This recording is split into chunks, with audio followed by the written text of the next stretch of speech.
Hello, I'm Darren Jackal. I'm in my studio. I talk about product development, design, and mountaineering. Welcome to another edition of Experimental Design, Discourse, and Disclosure. Last episode, I introduced the topic of footwear, and I'm going to just use this second episode to kind of give a little more background into where I'm coming from in terms of my interest in footwear, why I decided to do this, and we'll look a little bit more into the specifics of normal gait and how your foot operates essentially when you're simply walking. And we'll look at the motion that happens within your lower extremity, and we'll talk a little bit about the mechanics of the foot and how your foot's going to react when it's in different types of footwear and it's being asked to perform other types of activities, more demanding activities such as mountaineering. So I got some slides here from back in the day, and I've got my thesis here that we'll use as a bit of a resource for talking about these things. So stay tuned. I'm going to get into it next. It was 30 years ago exactly this September that I was in Spain doing a study abroad semester when I decided that I was definitely going to do something for my thesis in the area of outdoor products, but I wasn't sure exactly what it was. And after a lot of consideration, I came to the conclusion that I wanted to do something that was actually meaningful for the specific activity of mountaineering, not just, something like a tent or a backpack, which are, peripheral to the actual activity.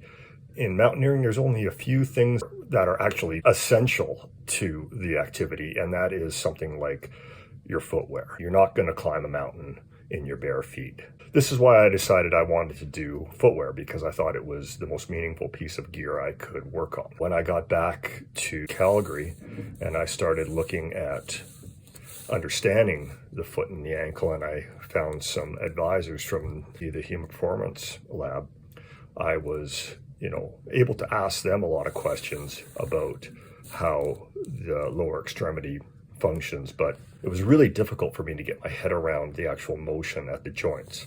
I looked at the joint axes and actually built a coordinate system and placed them in space so I could try to imagine the motion around them. Now, I didn't anticipate building these models of the foot and ankle, but this is what happened, and this is the first one. So I made the first one and I got the motions down and I could understand it. But this first one didn't have all the anatomical components that are really essential to understanding the foot and ankle. So I took that apart and I made rubber molds and I cast aluminum, because I just want to always learn more and more about how to fabricate and manufacture things. So from that, I made this first version of the aluminum foot, but still it didn't have all the essential anatomical components in it. And that's when I did some cadaver studies and I took a little deeper dive into what's happening with the distal portion of your foot, your forefoot, and essentially your big toe. And that's when I created this one. And this is important because it has the plantar ponderosa, the plantar fascia, incorporated into it. And this is important in understanding the foot and how it moves. Now, I still needed more data for myself to understand how the foot works. So I then built this ramp, which allowed me to capture motion in the foot and ankle during different activities from flat. And you can see there I am adjusting it through some steeper angles, and finally it can go to vertical. So I was using this to replicate the foot motions, the foot shapes that I would see using the artificial foot. When I was modeling the lower extremity, the foot and ankle, I was really basing it upon this model by Scott and Winter.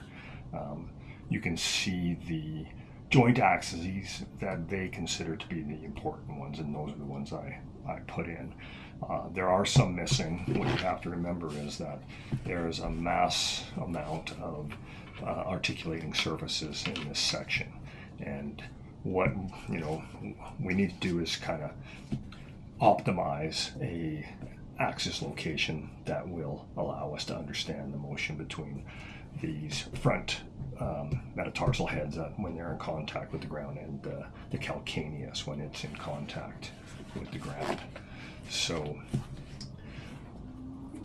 the joint axes that I put in are of course the ankle joint axes, which is this motion, the subtalar joint axes, which is this motion, which I mentioned before is one of the pronation supination axes. Now there are two transverse tarsal joints, an oblique and a longitudinal one.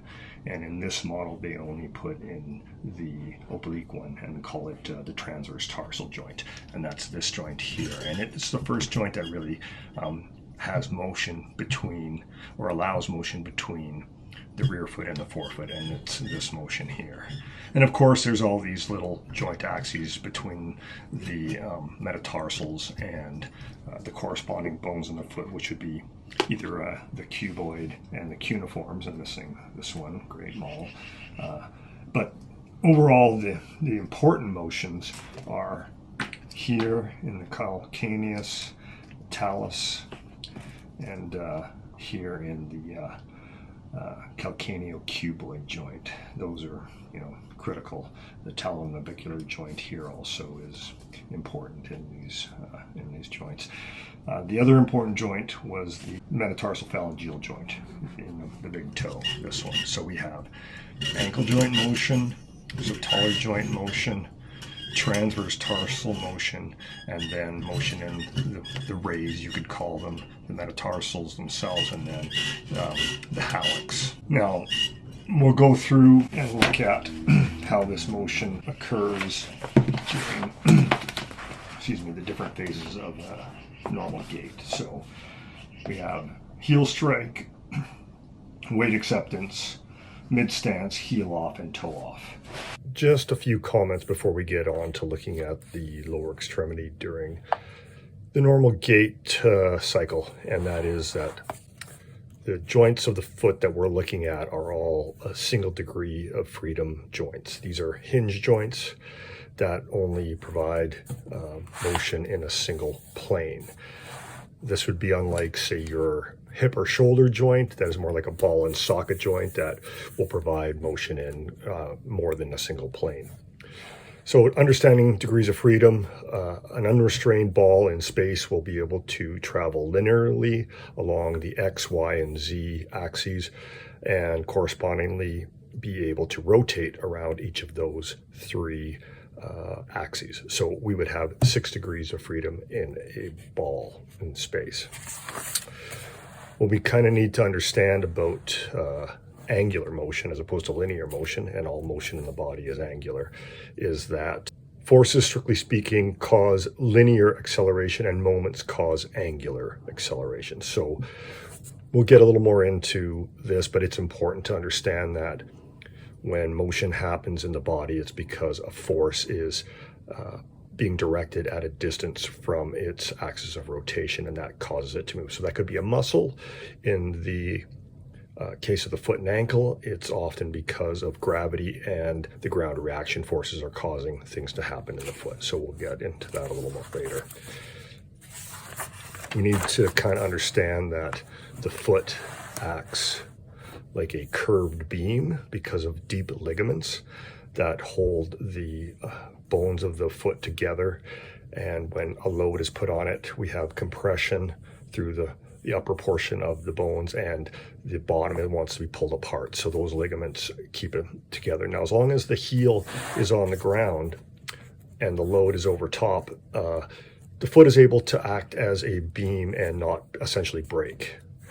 But when the heel is lifted off the ground, it can no longer act as that curved beam, and it must act like a truss, which it does because soft tissue structure called the plantar ponderosa or the plantar fascia that ties the two ends of the foot together. And so now bones of the foot act mainly in compression, and the soft structure underneath acts as the tension member holding it together, keeping it from coming apart. All right.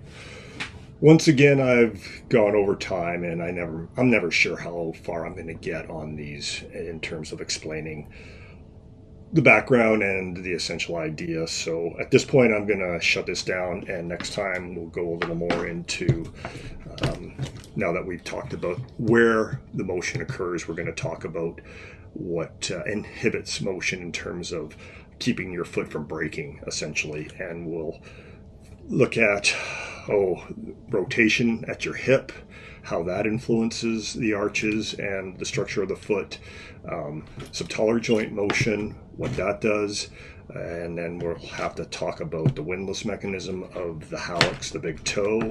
You can see that things are going on, and the soft tissue structures in the calf and forward momentum and how that stabilizes the joint.